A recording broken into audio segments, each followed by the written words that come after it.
Boas noites para quem está a ouvir estas horas.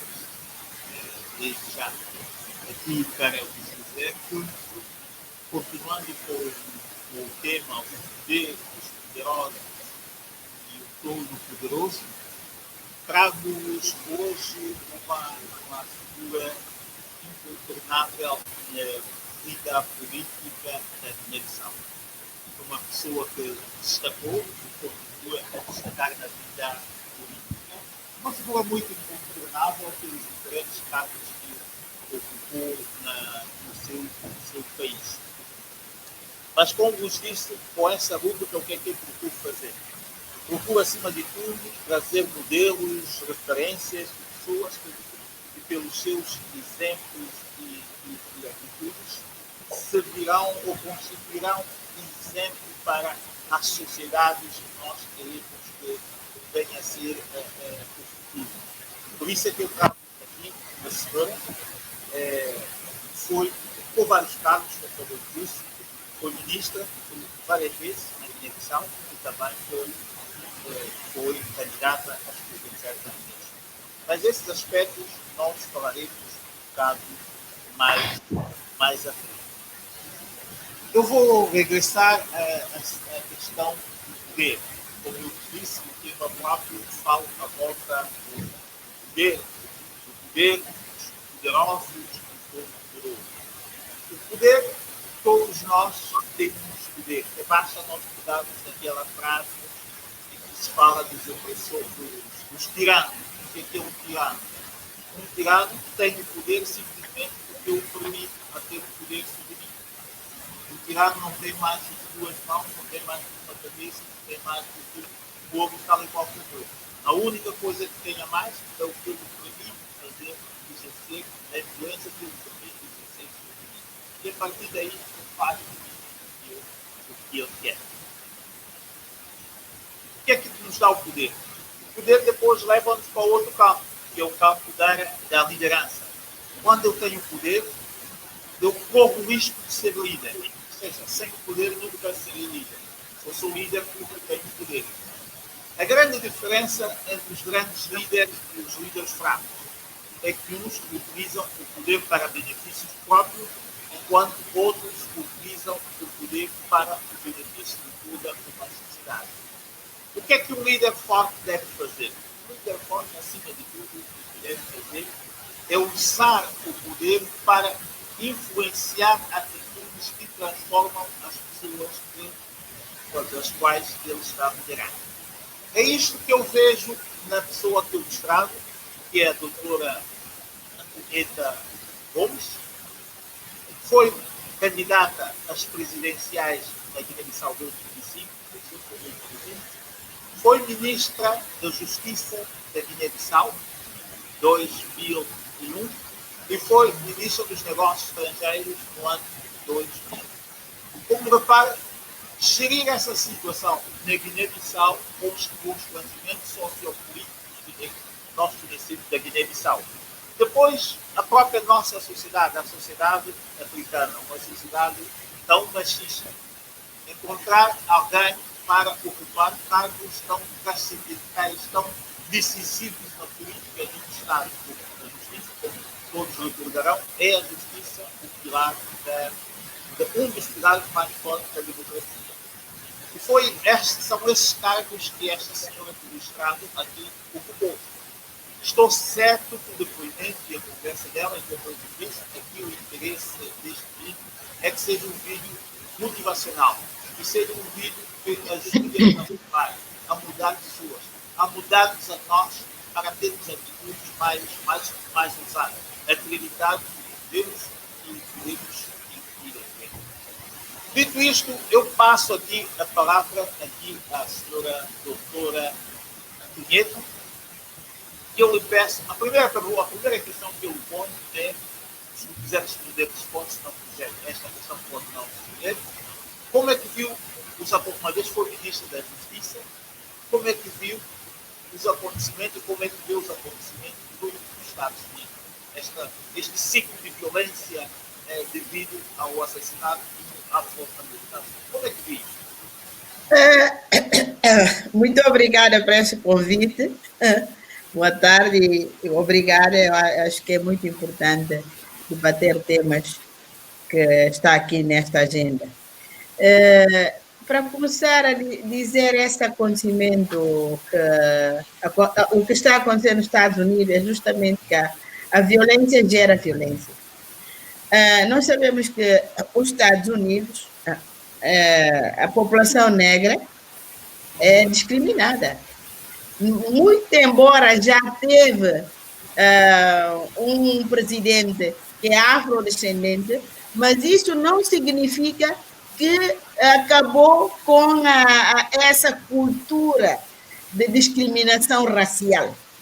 Isso é uma cultura de sexo que está enraizada e que, efetivamente, não acaba com a eleição do presidente, nem acaba com a eleição de um senador ou 2 ou mais senadores afrodescendentes. E eu acho que foi muito violento a atuação da polícia, que mostra não só a malvadez, mas também mostra aquele espírito, até posso dizer, ódio racial, porque nada justifica com aquele peso em cima do homem, da garganta, até quando ele já perdeu as forças, seria mesmo para matar, né? Portanto, isso foi muito violento e revoltante, e eu acho que a resposta não podia ser uma outra, senão desencadear esta onda de violência, quanto mais não seja, para que os negros que não têm voz comecem a ser ouvidos e os seus direitos sejam também respeitados.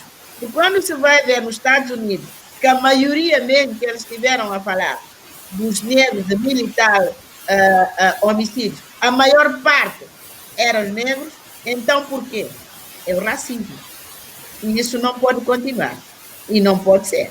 Os negros têm que se mobilizar para efetivamente, nos Estados Unidos, acabar-se com esse tipo de situação. Estamos já no final do século, aliás, do século, estamos no século XXI, né? E não se pode aceitar esse tipo de situações. Eu acho que, infelizmente, é a violência que gerou toda essa onda de violência. E deve ser feita a justiça. Agora, quando eu vejo já no, como é que se diz? Eles fizeram autópsia e estava ainda a ver que a autópsia está a dizer que não morreu por consequência desse ato de malvadez. Aí eu ponho dúvidas nessa autópsia, se também, efetivamente, não tem uma dose racial, um olho racial a fazer esse exame. Aí eu ponho dúvida. Muito bem. Doutora, fala-nos um bocado do seu percurso, porque como eu disse e como referi, nestas edições em que eu intitulei o poder, os poderosos e o todo-poderoso, o que quero de facto é aqui despolitar consciência, despolitar atitudes das pessoas. E o seu caso é um exemplo que pode servir de referência em África.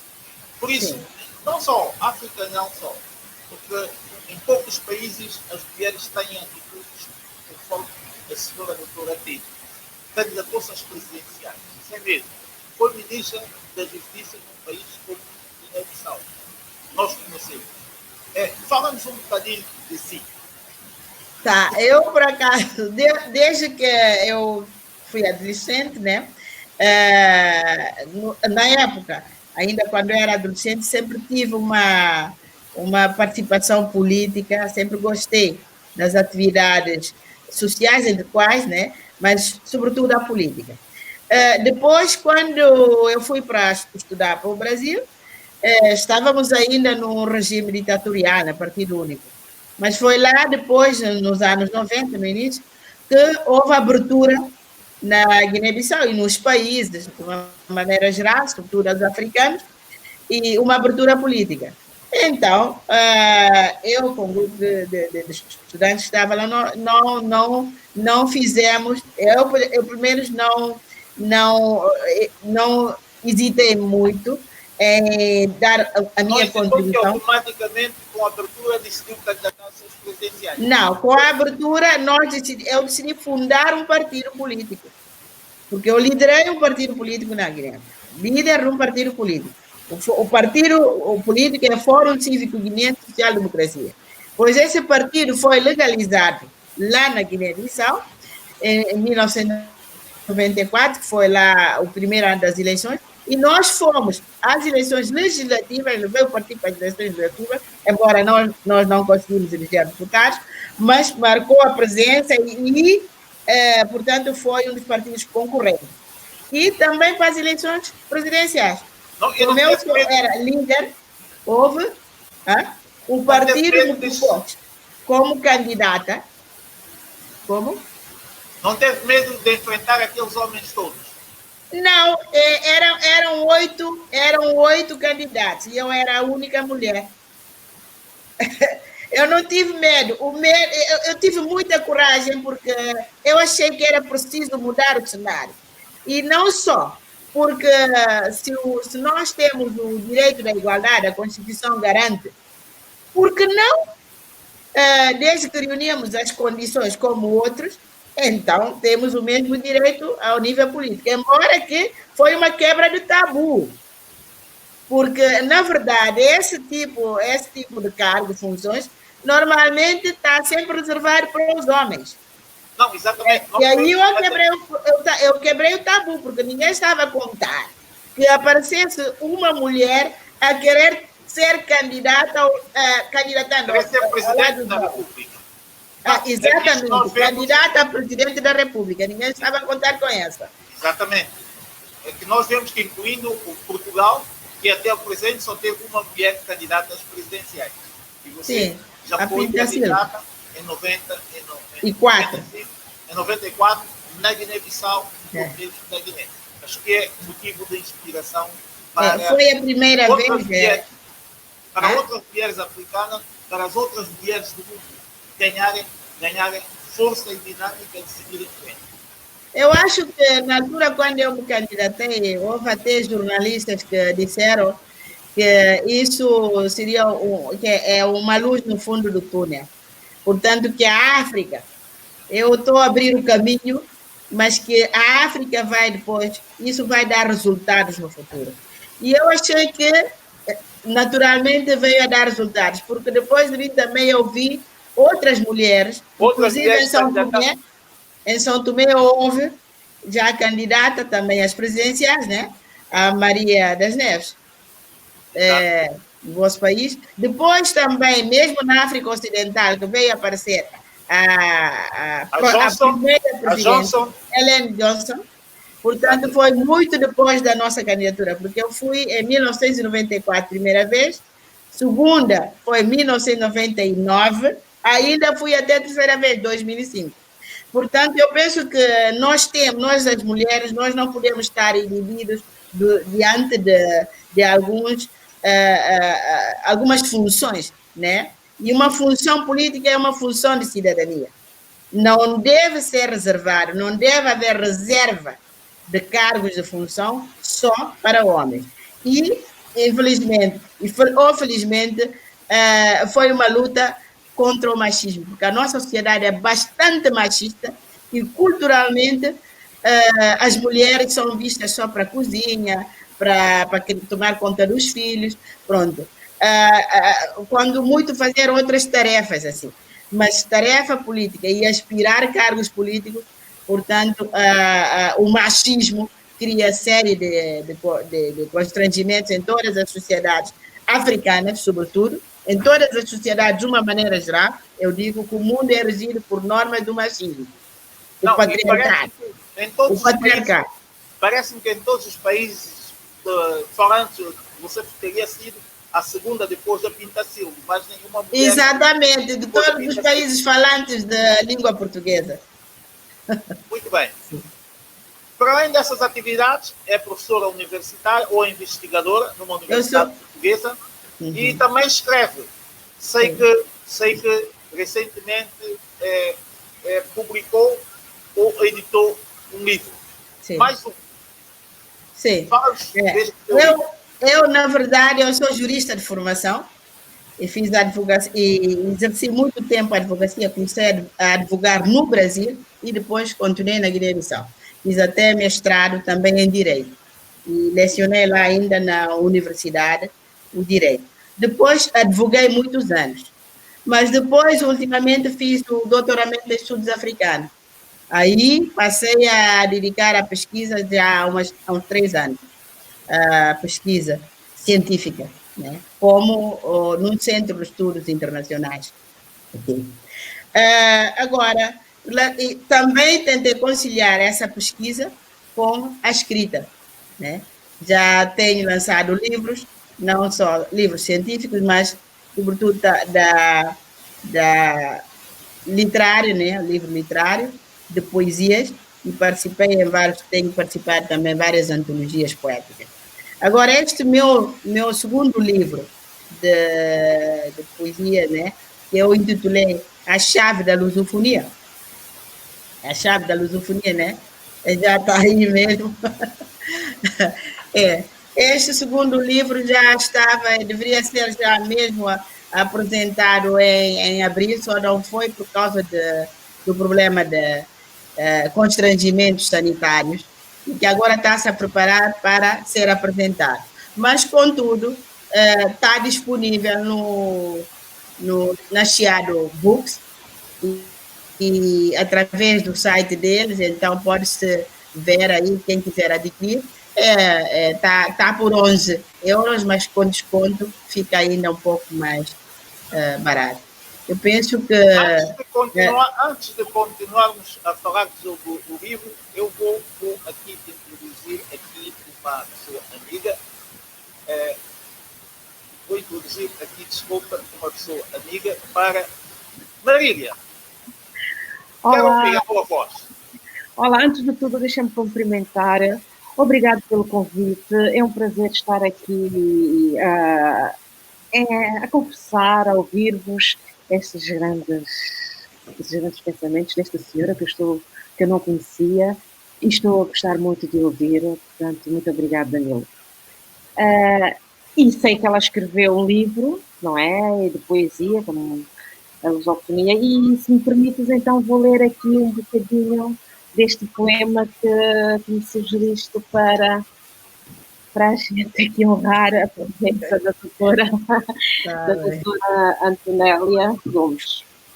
Cidadã lusófona, tu que nasceste numa terra lusa, aprendeste a falar e a escrever o português como a tua língua materna. Tu que nasceste numa terra africana de língua oficial portuguesa, da tua língua materna expressas a tua cultura. Em crioulo, umbundo, quimbundo, mácua, xangana, angolar. Aprendeste a falar e a escrever o português numa expressão cultural luso-africana. Neste cruzamento linguístico do cidadão lusófono que ainda espera pela lusofonia num desejo veemente de ser e não ser, erigido em certezas sufis pelos discursos a duas velocidades. Vai ajudando a erguer os pilares da lusofonia. Na polissémia do termo lusofonia, a lusofonia é a comunidade de falantes de língua portuguesa. Lusofonia é a união das comunidades lusófonas. Lusofonia é a sinfonia de culturas entre povos que partilham vivências e histórias comuns. Será isto, então, a lusofonia, o pensamento aqui da doutora Antonella Gomes. E, de facto, estes países que foram colonizados adotaram como língua comum a língua portuguesa. Exato. Pode falar, Marília. Ela está a falar, né? Eu gostei de ouvir ela declamar o poema. Só. Eu gostei. Pode falar, Maria. Sinceramente, sim. Ela pode falar? Sim, estão a ouvir, não é? Sim. Dizia eu que, de facto, todos os países lusófonos, como nós sabemos da história, não é?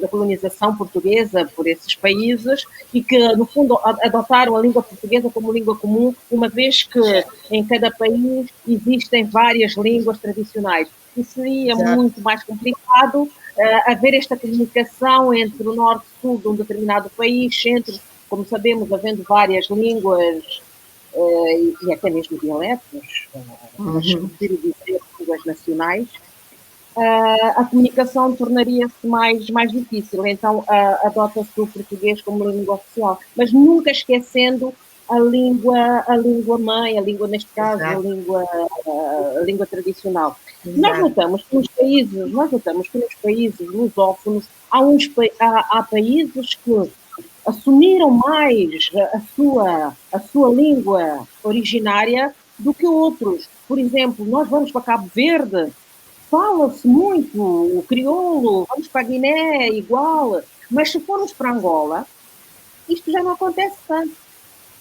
Os angolanos, neste caso, já não falam tanto entre eles a língua comum. Mas, no fundo, se calhar, isto também tem uma certa lógica, porque se formos para o sul, que falam umbundo, para o norte, quimbundo, havendo várias línguas nacionais variadíssimas, aí continuamos com o mesmo problema da comunicação. Apesar de sermos só uma nação, só um povo, mas a língua é o tal veio de comunicação que nos faz aproximarmos nós como povos. Não é isso? É isso. Relativamente ao seu poema, eu achei mais não só um poema, mas sim uma definição do que é realmente o cidadão lusófono e o que é esta lusofonia. Pronto. Será, de facto, um poema, mas eu consigo vê-lo mais como uma mensagem, uma definição do que é isto da lusofonia. Exato. Como é o nome dela? É Marília? Eu sou Marília. O meu nome, eu sou Marília Espírito Santo. Ah, Marília Espírito Santo. Parte do meu pai é de São Tomé e eu nasci em Angola porque a minha mãe também é angolana. Mas isso, no fundo, como vem, nada nos separa, pelo contrário. Tudo isto é motivo para nos unir. É um poema que, efetivamente, como disse, é um poema que tenta definir, tenta encontrar portanto, o próprio conceito polissêmico que eu disse da lusofonia. Portanto, não, exatamente, tenta encontrar nessa lusofonia, nessa culturalidade, o que é que nós entendemos por lusofonia. Portanto, é um poema mais nesse sentido de intervenção. Interpretação. É um poema que interpela as pessoas. Interpela para, efetivamente, uma significação das coisas. É nesse sentido, de interpelar. Porque, veja bem, mesmo que eu falei isto e aquilo, ainda há outras definições que podem vir da lusofonia. Sim, exato. Porque há outras pessoas ainda que podem achar, não, lusofonia é isso, por isso mesmo que eu disse que da polissemia do termo, né?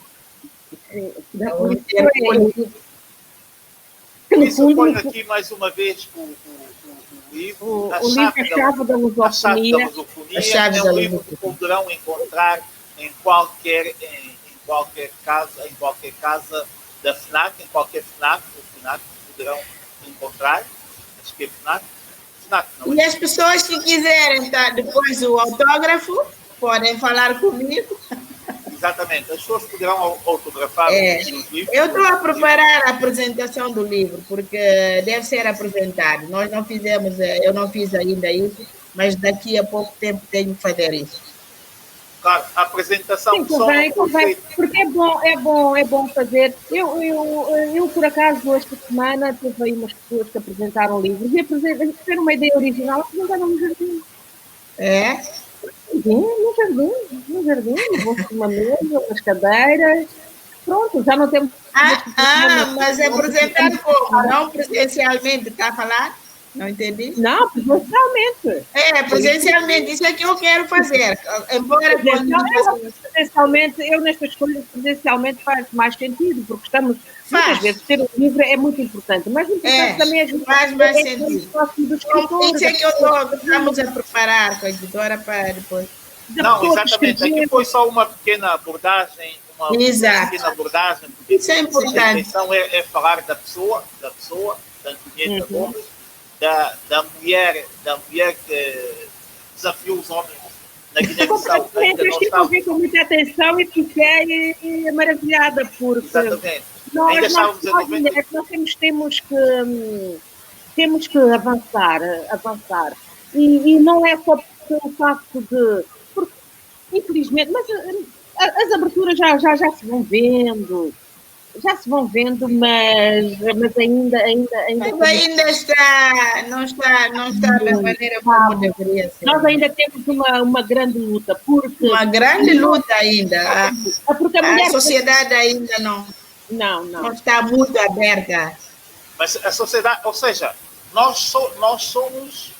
seja, a sociedade vem em função da nossa atitude. Nós é que temos que tomar atitudes. Se nós restringirmos, ficamos à espera que a sociedade nos abra a porta, ninguém nos oferece nada. Nós temos que aproveitar. É isso que eu digo. Até porque o direito é uma conquista. E a liderança, uma vez que estamos aqui a debater também o tema dos poderes, dos poderosos e das lideranças, as lideranças são muito importantes, porque numa liderança que não haja abertura, dificilmente uma mulher talentosa chega a um lugar de destaque, é impossível. Isso é verdade, mas as próprias mulheres também têm que, como o Danilo disse, as próprias mulheres também têm que assumir essa luta, né? Têm que assumir. Mas tem que porque até não só pensar apoiar lideranças masculinas, mas também assumir a própria liderança.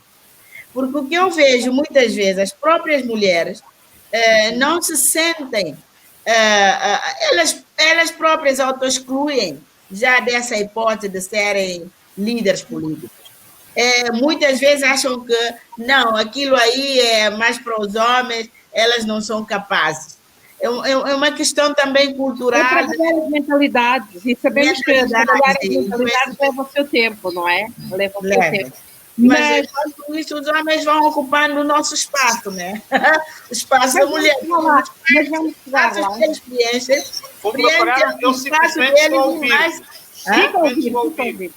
Fica a ouvir. Não, porque durante muitos anos, e desde sempre, o papel da mulher qual foi? O papel da mulher foi estar em casa, tomar conta dos filhos e do seu marido. Não lhes foi dada a oportunidade de ir para a escola. Agora que já se começa a haver uma abertura, a doutora é um exemplo, que estudou, fez a sua formação, trabalhou dentro da área da sua formação. Sobretudo desafiou os homens na Guiné-Bissau. Desafiou os homens. Vai, candidata. Mas olha, foi um desafio mesmo. No oceano, temos que ter mais mulheres com esta garra. Isso é verdade. E é ir buscá-las. onde elas estão e dar-lhes a oportunidade. Elas podem ser sim mães, podem ser donas de casa, mas também podem ser mulheres úteis para a sociedade. Sim, e é a cultura destes poderes, destas lideranças que nós temos que trabalhar. É isso. Lideranças femininas, é preciso trabalhar, construir. Eu também acho que o mundo está a precisar de alguma liderança feminina. Aquela liderança que vem do interior, porque a mulher tem um sentimento, eu não vou referir a questão de mais corrupção, menos corrupção, porque é muito está provado mesmo que é mais fácil corromper um homem aceitar a corrupção do que uma mulher. Exato. Mas para além disso... Eu não vejo as coisas de ser homem e mulher ser mais fácil e ser mais difícil. Porque assim, por exemplo, o que é nas mulheres é exigido. Tu podes ser, vou dar um exemplo, primeira-ministra, mas tu tens que dar provas que tens essa capacidade. Para a mulher e para o homem também, mas para a mulher é-lhe exigida muito mais coisa. É muito mais exigência relativamente à mulher. As exigências têm que ser iguais, tanto para a mulher como para o homem. Em todos os setores a exigência tem que ser a mesma. Não é porque veste calças ou veste saia que tem que haver aqui a diferença. Não. Quando se fala de cotas, quando se fala de... aí as pessoas... Porque a mulher ou o homem... As coisas que eles falam é da competência.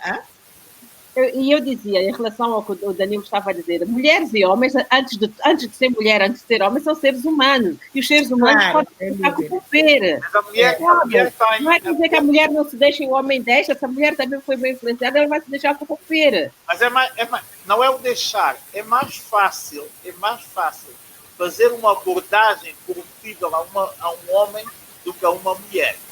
Por quê? E não tenhas dúvidas disso. Será sempre mais fácil. Mas aqui a mulher é mais fácil, por exemplo, achas que é mais fácil negociar com uma mulher do que com um homem? Não, é mais difícil negociar com uma mulher do que com um homem. É muito mais difícil. Mas é muito mais difícil exatamente por essas questões. Porque a mulher tem um outro sentimento. Tem, exato. Transportar durante 9 meses uma cria no seu exatamente. Uma outra eu acho que uma outra sensibilidade que eu terei que tentar abordar, terei que fazer aqui algumas reflexões. Eu acho que sim. Está mais disponível a ajudar do que o homem. Está mais disponível. E acho que se as mulheres, por isso o doutor Antônio deu o elogio de facto este seu empenho, essa sua determinação, a sua coragem, que serviu de exemplo com certeza em África, servirá de exemplo com certeza no resto dos países falados português. Porque está muito difícil aparecer nos outros países falando português mulheres com a sua idade. E eu acredito que vai aparecer, e esta conversa que nós estamos a ter, com certeza que irá mobilizar, porque aqui a intenção aqui é que estas nossas conversas mobilizem, incentivem as pessoas, já não me refiro só a mulheres, incentivem a todos exatamente. nós, a termos atitudes perante os fatos, perante os acontecimentos, não ficarmos de braços cruzados, parados à espera. É um bocado dentro desta perspectiva que vem esta nossa conversa, certo de que de ontem não é o mesmo mundo de hoje, e do amanhã também não. Exatamente. Da liderança. Claro que sim. A questão aqui que se põe é a liderança. Não há liderança sem poder. Não há liderança sem poder. Agora, nós temos que passar de uma liderança superior. O que é uma liderança superior? É aquela liderança em que nós deixamos de olhar para dentro, deixamos de olhar para nós, passamos a olhar para o exterior. Passamos a ajudar os outros a desenvolver o seu potencial. Desenvolver o seu potencial em prol de uma sociedade, uma sociedade mais própria, mais igualitária, uma sociedade que acabe por fazer a pior distribuição. E é aí que eu vejo onde as mulheres podem ter um papel muito importante. Muito importante. E eu queremos aqui, de fato, que esta nossa conversa desplete esse sentido. Doutora, mais algumas... Eu acho que o que acabou de dizer... Posso fazer uma pergunta, já que estamos nesta... Sim, pode. Os poderosos. Qual é a sua relação com Deus? Olha, eu sou católica, praticante mesmo, eu acredito em Deus. Eu sou mesmo praticante. E eu acho que isso aí ajuda-nos, né, a ser melhor. Porque quando nós pensamos que existe um ser com poderes, né, que nós já mentalizamos que Deus tem, então vamos saber que, olha, nós temos limites para o exercício dos nossos poderes, não somos Deus, né? Porque existe um Deus acima de nós. Eu acho isso muito importante, que nós temos que ter sempre referência. E, sobretudo, no exercício do poder, acho que ajuda. Porque o que eu vejo muitas vezes, a ditadura que se construiu, muitos ditadores, para eles, quer ver, construíram já aquela imagem de serem a figura máxima na Terra. Então, para eles, nem pensar em Deus, né? Deus são eles. Portanto... Aqui alguém que faz esse comentário diz que os governos que têm mulheres como primeiro-ministro são governos de convergência e sabedoria. O que é que as duas podem... Em duas palavras, o que é que as duas podem dizer? Tentem interpretar. Dizem assim: os governos que têm mulheres como primeiro-ministro são governos de convergência e sabedoria. Nós vemos este... Não sei. Deixa ela falar assim. Não, agora com esta coisa do Covid,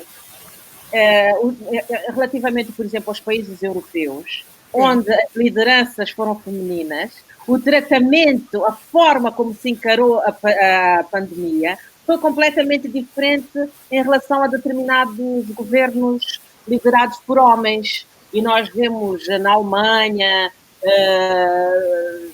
vimos que, não é? Foi completamente diferente. Completamente diferente como é que estas mulheres, estas lideranças, viram, interpretaram o problema. São muito mais, e eu acredito que sim, são muito mais convergentes, muito mais pró-diálogo, muito mais sensíveis, muito mais tolerantes. E eu até às vezes, no tom de brincadeira, digo se o mundo fosse governado por mulheres, provavelmente muitas guerras seriam evitadas. Claro, sem dúvida. A como dizia Danila, da maternidade, e não só. É característico da mulher. Eu penso que sim, eu concordo. Eu acho que a nossa sensibilidade faz a diferença.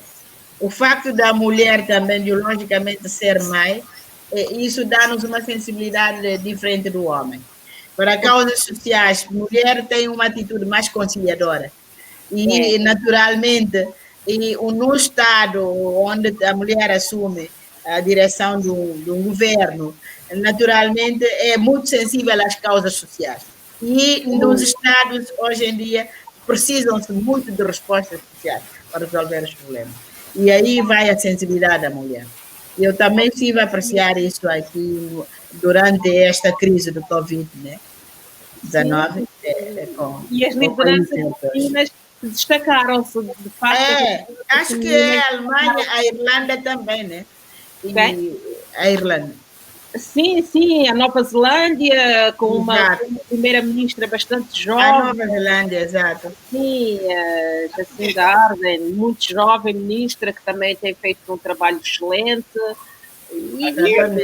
A ministra da Saúde, julgo que é uma senhora também, que tem visto na televisão. Aqui, exatamente, a Marta Temido. A ministra da Saúde, Marta Temido, ela aquela imagem tem feito um bom trabalho. Inclusive, ela e a diretora-geral de saúde. Sim, ela tem.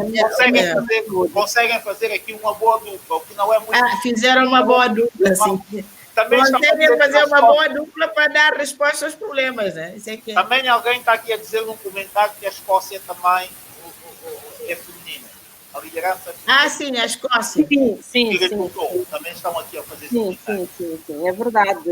A Escócia, a Nova Zelândia...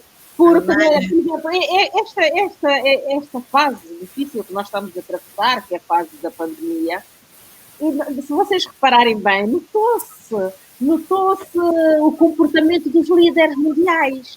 Como é que determinados líderes mundiais encararam o problema? Como é que eles encararam a situação do seu país? Como é que eles valorizaram o bem-estar? O bem-estar do seu povo. É uma gripezinha a dois. É uma gripezinha e o outro, os homens no oeste, quem usavam os máscaras. Ora bem. É Sem verdade. citar nomes, nós chegamos lá. Pronto. Mas ia dizer aqui. A forma como foi encarada, a forma como foi encarada, o problema, notou-se aqui a liderança. Será que os homens, e agora nós mulheres podemos falar, será que estes homens só estão no poder só pelo facto de ser homens, ou eles foi exigido, como é exigido às mulheres, a capacidade de liderança? Tu só podes ser aquilo que tu demonstraste capacidade para. E nestes homens que tiveram estas lideranças fracassadas, não lhes foi exigido nada, simplesmente tu és homem, tu és bem falante. A sociedade não exige. A sociedade não lhes exigiu nada, não lhes exigiu nada. Agora, se fosse uma mulher, teria que ser exigido. Não, mas ela, como é que é possível? Ela ainda não fez a coisa que não, ela há tempos disse aquilo, fez aquilo, e o homem que é que lhes foi exigido? Vamos continuar. Ia pegar aqui, já percebi, mais outra pessoa escreveu aqui que na Croácia também as lideranças femininas foram ótimas na gestão deste processo do Covid. Uma pergunta aqui, talvez uma referência aqui. O Paulo Freire, o professor, dizia que os oprimidos,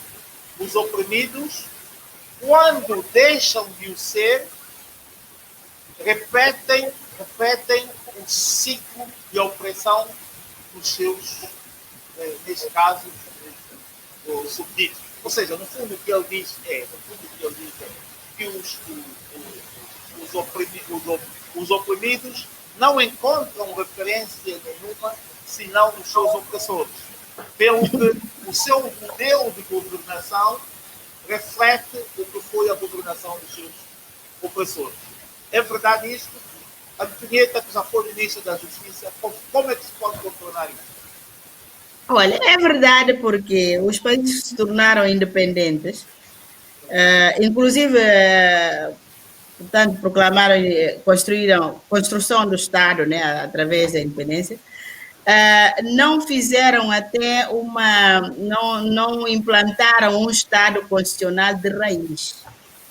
Copiaram a Constituição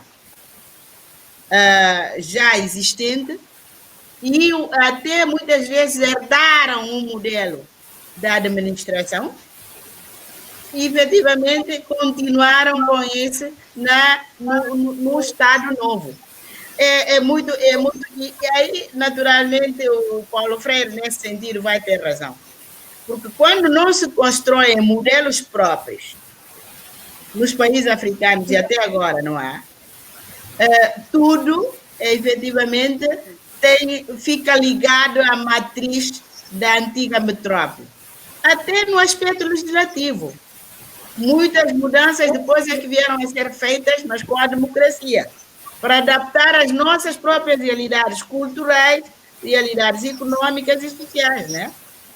Mas, contudo, existe sempre aquelas referências até que ainda, né, perduram, né? Eu concordo, de certa forma, que ele não disse a verdade, né? E agora é preciso de mudar esse tipo de comportamento, porque temos que construir os modelos próprios que se adaptam à nossa realidade. Isso é verdade, isto parece aquelas histórias que a gente ouve. Não, quando eu cresci, o meu pai batia muito, eu agora também bato muito. Porque não sirva daquele serviço. Agora, sim, sabe? Sim. Sim, pode falar, Maria. E o que é que nós vemos agora nestas lideranças? Às vezes, a copiar os erros. Os erros do passado, que não nos levam a lado nenhum.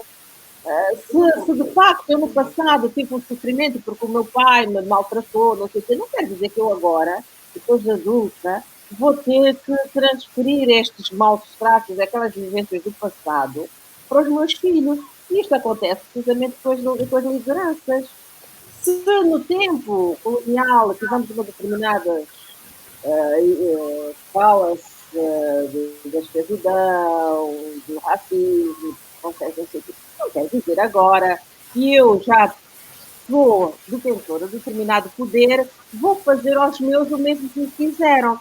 Se for assim, se continuarmos a pensar assim, a África e estes países não vão evoluir. Nós temos que ter um pensamento completamente oposto.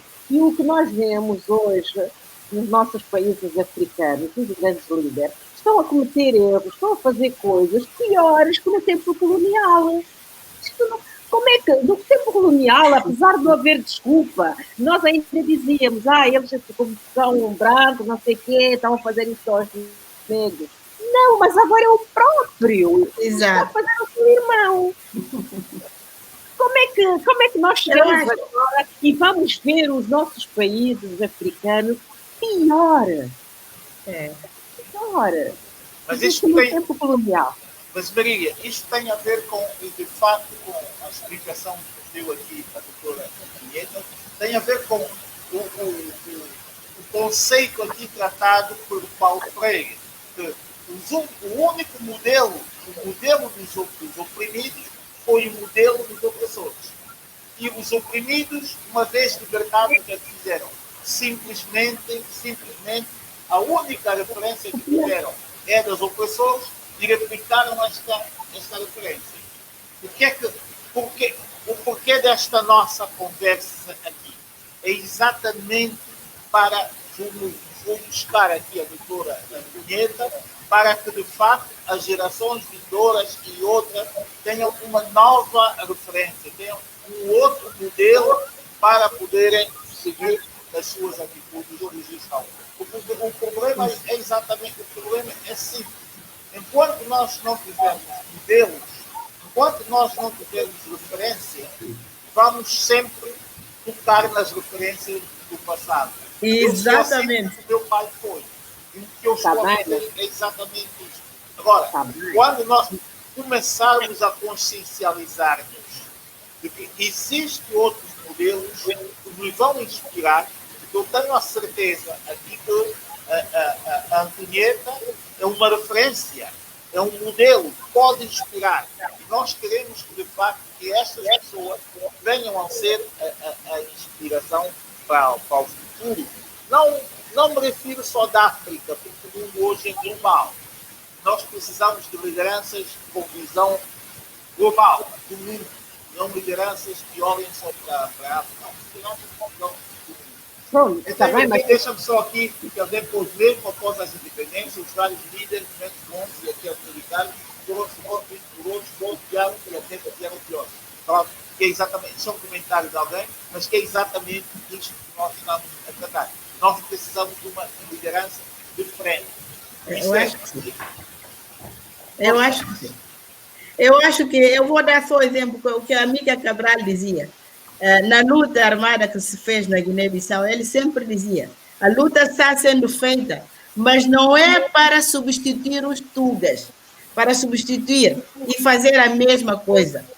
E isso porque ele já havia a tendência que podia vir a ser depois da libertação. Não significa substituir para fazer a mesma coisa. É para fazer diferente, que nós estamos a lutar para a independência. Esse fazer diferente que precisa ainda ser posto na prática. Então, temos que ter modelos e também ter as nossas próprias referências. Isso é muito importante.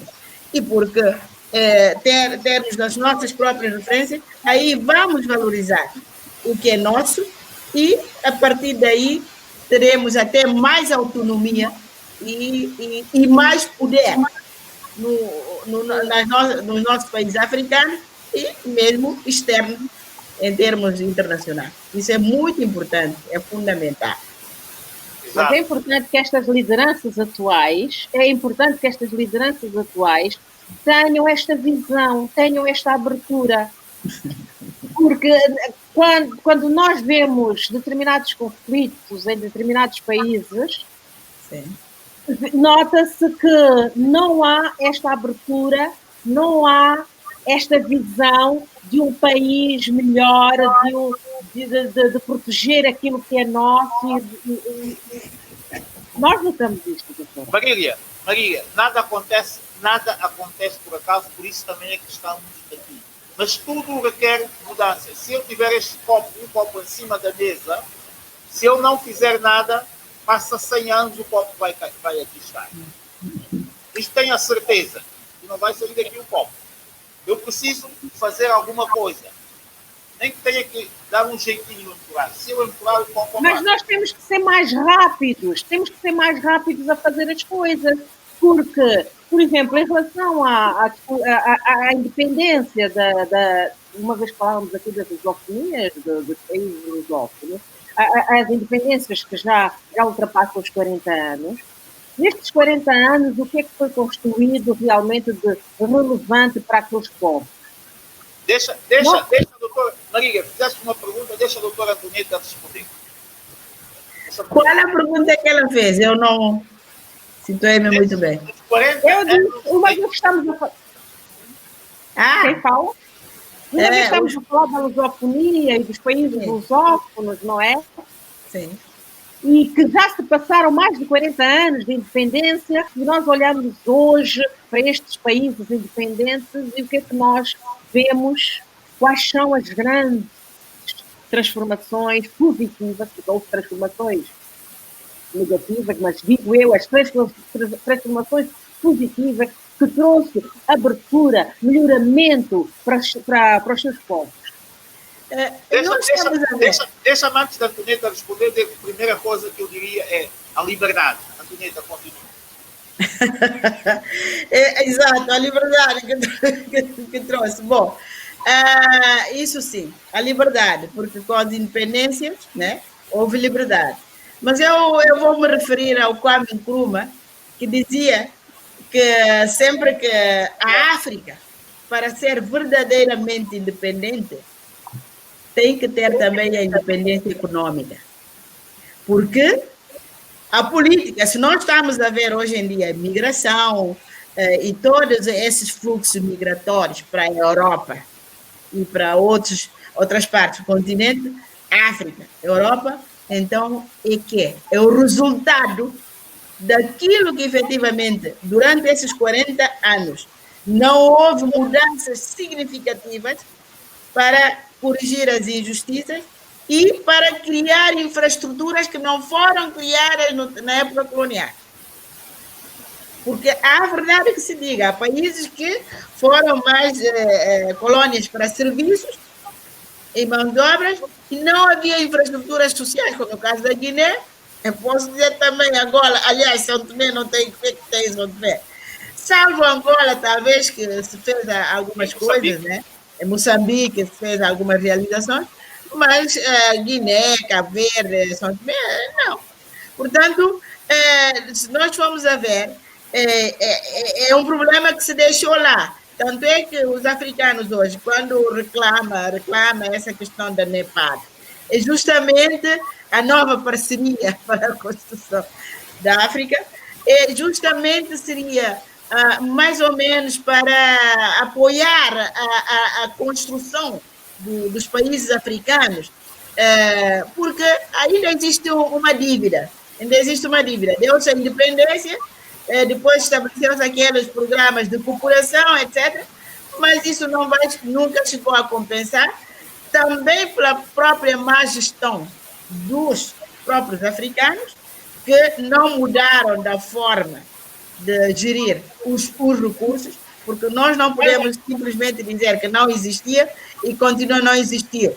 Não, continua a não existir, mas os 40 anos já eram suficientes para construir-se alguma coisa de concreto ao nível social, que efetivamente você vê e não encontra. Quando? Aqui que a liberdade também chegou a Portugal com 25 de Abril. Quererá a pessoa dizer que, da mesma forma que Portugal tem 40 anos de independência, nós também temos 40 anos. Claro que Portugal, com a particularidade de ter sido metrópole. Eu acho que essa abordagem é interessante, porque se nós formos a ver o 25 de Abril, o 25 de Abril, que aqui começou a liberdade, porque antes do 25 de Abril, Portugal estava num outro regime, né, salazarista, e efetivamente que não havia liberdades, não havia... agora, depois do 25 de Abril de 1974, começou a haver. Mas também nós podemos dizer que os países africanos, a própria luta para a libertação e independência, influenciou este 25 de Abril. É uma coisa que influenciou este 25 de Abril. Nós sabemos, eu até influenciou, porque nas colônias havia uma luta para a abertura, para a descolonização, e aqui, portanto, com todos, sobretudo Angola, Moçambique, Guiné, que estavam em guerra, isso influenciou de certa forma, porque pressionou o regime, e não só isso, mas ao nível internacional também, as coisas estavam para, efetivamente, dar independência aos países africanos. Havia ao nível internacional, falo das Nações Unidas, que efetivamente já tinha essa política, que efetivamente os países africanos devem ser independentes. E bem que se diga que nessa situação do 25 de Abril, Guiné-Bissau teve um papel fundamental. Fundamental. Até porque foi na Guiné-Bissau a maior derrota portuguesa colonial. Foi na Guiné-Bissau. Foi a Guiné-Bissau que unilateralmente proclamou a independência em 1973. Foi Guiné-Bissau onde os militares portugueses estavam no continente, já não queriam lutar, porque já o desespero todo de Portugal, dos militares portugueses, aconteceu na Guiné-Bissau. É bom que se diga isso, foi na Guiné-Bissau, que todo o 25 de Abril começou na Guiné-Bissau. É verdade. Foi influenciado. Então, continuar nessa influenciou. E eu estou a dizer, e também está aqui alguém aqui a dizer que eu não sei quem não aparece aqui, só para dizer sobretudo na Guiné-Bissau. Mas a Antonieta tocou aqui, já estamos a chegar quase ao final da nossa hora, mas a Antonieta tocou aqui um aspecto muito interessante, falou da NEPAD, NEPAD que é nova parceira, o Plano Estratégico de Desenvolvimento da África, que era a nova parceria estratégica para a África. Exato. Nós tivemos a Cimeira de Lisboa, foi a maior esperança que a África teve para se impor. A Cimeira de Lisboa, em que na altura ainda Gaddafi era presidente, era o chefe de Estado da Líbia. Chefe de Estado da Líbia. Lisboa foi a Cimeira que veio lançar aqui alguma esperança, algum desafio à África. A Cimeira de Trípoli, e a partir daí, com a pesca do Gaddafi, a África completamente, e já tinha um plano. Lembro muito bem que a África pretendia beneficiar. Um dos grandes problemas da África com a Europa é que os países africanos não estão em pé de igualdade para discutirem planos, projetos com Estados europeus. E, na altura, a nova União Africana propunha que a negociação fosse igual. Dou um exemplo. Não é a mesma coisa São Tomé e Príncipe vir discutir um plano de pesca com a União Europeia do que todos os países da região virem discutir. A Europa sempre privilegiou discussão unilateral, ou seja, discutir país por país, mas naquela Cimeira de Lisboa ficou decidido que iriam ser discussões regionais, iria fortalecer a África. Nós perdemos uma oportunidade nisto ou não? Esta União Africana tem pernas para andar, tem 12 ou 13 minutinhos, depois a Marília também para dar qual é a sua perspectiva da União Africana e África. Essa pergunta é tanto para si como para a Marília. Olha, a União Africana tem pernas, né, para andar, até porque mudou da OUA, a Organização da Unidade Africana, depois para a UA, União Africana. Bom, foi um projeto e houve até evolução em termos de órgãos, criaram-se órgãos para se adaptar ao novo contexto. Daí, eu acho que também, como falou do Gaddafi estava na União Africana com uma posição e tinha um projeto mais unificador para os países africanos. Havia até alguns países que já estavam de acordo com aquela unificação que se pretende dar. É complicado, mas é um processo, seria um processo. Agora, com a sua morte, porque a Líbia também, independentemente daquela posição política, tinha o poderio econômico que vinha do petróleo. E era era um país que financiava muito a União Africana. Agora, depois que Gaddafi não existe, até agora podemos dizer que Líbia já como Estado não existe, como dantes. Então, as coisas ficaram assim. E hoje em dia, o maior problema da União Africana é também ter a sua própria independência econômica. E quando uma instituição, efetivamente, com a cooperação da União, um dos maiores parceiros também da União Africana é a União Europeia. Portanto, eu penso que os países contribuem, mas é preciso ainda dar mais um reforço, reforçar mais politicamente, aliás, politicamente não, economicamente, a União Africana, e isso vai passar por um processo de negociação, inclusive, há várias formas, como é que isso pode ser, inclusive até o nosso compatriota, o Carlos Lopes estava a falar, porque não os países também da África serem países emissores, por exemplo, de moedas, de emitir dinheiro, né? Terem bancos emissores, porque, quer dizer, ali dava respostas a muitas assimetrias, dava respostas a muitas questões de desigualdades, dava respostas na nossa própria cooperação entre a Europa e a África, há desigualdades, há coisas que são reservadas especificamente para eles e com outros parceiros e que o africano não tem acesso. Ou se tiver acesso, é de forma diferenciada e menos benéfico. Marília. Não, eu estava aqui a ouvir atentamente aqui a doutora e de facto é verdade o que está a dizer e quando Gaddafi morre, nota-se a grande transformação, a grande movimentação. E estas guerras, estas imigrações, Gaddafi vivo, ele conseguiu estagnar, conseguiu manter o seu povo, as pessoas no seu país. Havia aqui, e havia até uma esperança africana. Quando ele faz aquela abertura e faz aquela digressão pela Europa e a querer ajudar e fazer valorizar o africano, o caminho estava correto, julgo eu. Com a morte dele, o que é que nós vemos agora, esta calamidade das migrações? E eu julgo que foi precisamente com a morte de Gaddafi que tudo isso, e estas tragédias migratórias sucedem. Antonieta, estamos a chegar ao fim. Quais são os desafios? Estamos já para a Guiné-Bissau. A sua perspectiva para a Guiné-Bissau. Perspectiva, ou seja, quero perguntar se tem planos futuros de vir a liderar. Eu sei que desde fora também está a contribuir para a Guiné, mas se tem aqui planos futuros da mesma forma que temos em 94, os próximos desafios presidenciais são daqui a 4 poderá surgir necessidades de participar de um governo também. Há vários cenários aqui que é possível. Sim.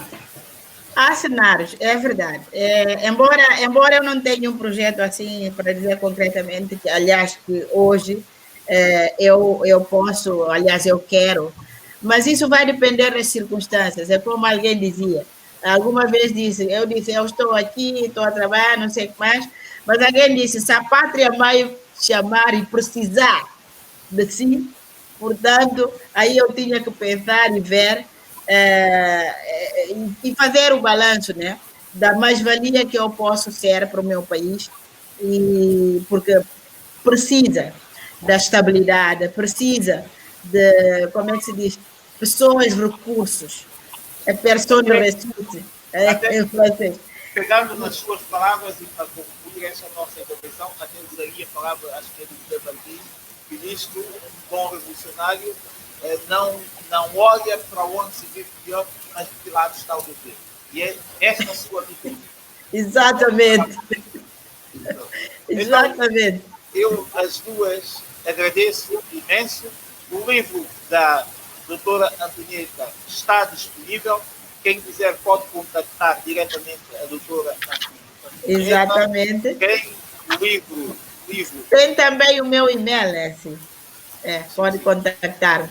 O livro A Chave da Lusofonia, É um conjunto de 30 poemas dedicados à lusofonia. 32 poemas dedicados à lusofonia e que servirá para uma reflexão à volta da lusofonia. O que é a lusofonia? O que é que nós queremos dessa lusofonia? O que é que ela pode ser no futuro? Pode ser o nosso instrumento, nosso, de todos os países, nosso instrumento para a negociação.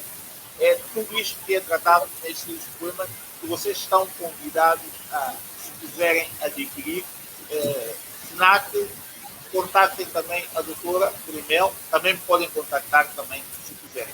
Posto isto, as duas eu agradeço, vou só fazer aqui muito rapidamente, vou só entrar aqui no enquadramento final de tudo isto, falar da parte geopolítica, uma vez que nós estivemos a falar da Líbia, nós estivemos a falar da Líbia, acabamos de falar da Líbia como país africano de referência, falava da situação daquele norte da África. O norte da África, como nós sabemos, a Líbia está neste momento, desde 2011, vive uma situação de guerra contínua, sem fim à vista, apesar de todos os esforços, de todas as vontades. O general Haftar conseguiu fazer um grande progresso, quase próximo a tomar a capital que é Trípoli. Não conseguiu porquê?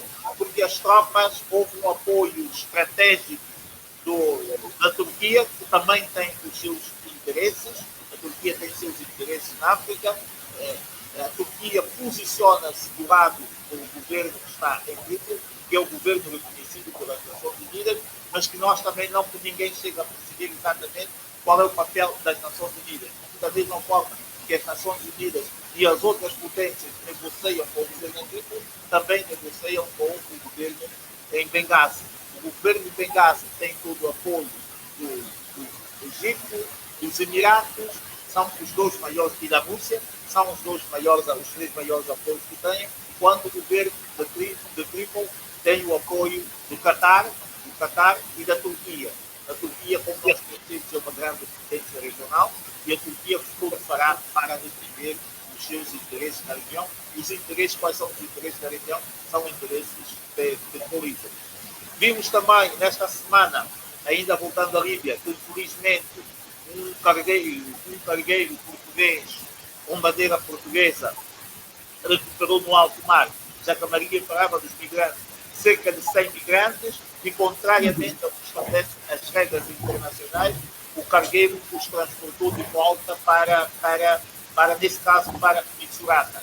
É dizer que Misurata é a zona mais problemática de toda a Líbia nesse instante. Contra todas as regras, os migrantes foram transportados para Misurata. Acho que estamos num cenário de Líbia, o pós-conflito na Líbia está a ser muito difícil neste cenário. Fazemos fé que as forças internacionais e os próprios líbios cheguem ao acordo. Porque os líbios não querem a guerra. Esta guerra que os líbios estão a ver é uma guerra imposta, tendo como base fundamental os interesses terroristas. Posto isto, agradeço as duas, agradeço a todos que nos ouviram e que nos vão ouvir com certeza, certos que esta nossa intervenção ajudará muito para o despertar da consciência, ajudará muito para o despertar de uma nova característica nas pessoas, sobretudo nós queremos atingir mais os africanos, porque a África precisa, de facto, de gente com uma nova visão, com uma visão diferente, com um modelo de referência diferente. Por isso é que esteve cá a doutora Antonieta, para ser este modelo de pessoa, modelo de gente, pessoa que não parou, lutou e continua a lutar. Foi ministra, foi candidata e tem outras aspirações no seu país e está consciente que poderá contribuir e está disponível para, em qualquer das circunstâncias, abster-se do bem-estar que tem para ir para a Guiné-Bissau. Muito obrigado a todos. Vemos uma próxima oportunidade. Muito obrigado. Obrigada. Muito obrigada. Até a próxima. Muito obrigada, Danilo. Foi um prazer, muito importante o debate. Obrigado. Foi bom, foi útil. Vamos então mudar a mentalidade. Foi muito útil mesmo. Obrigado. E empoderar as mulheres. Certo.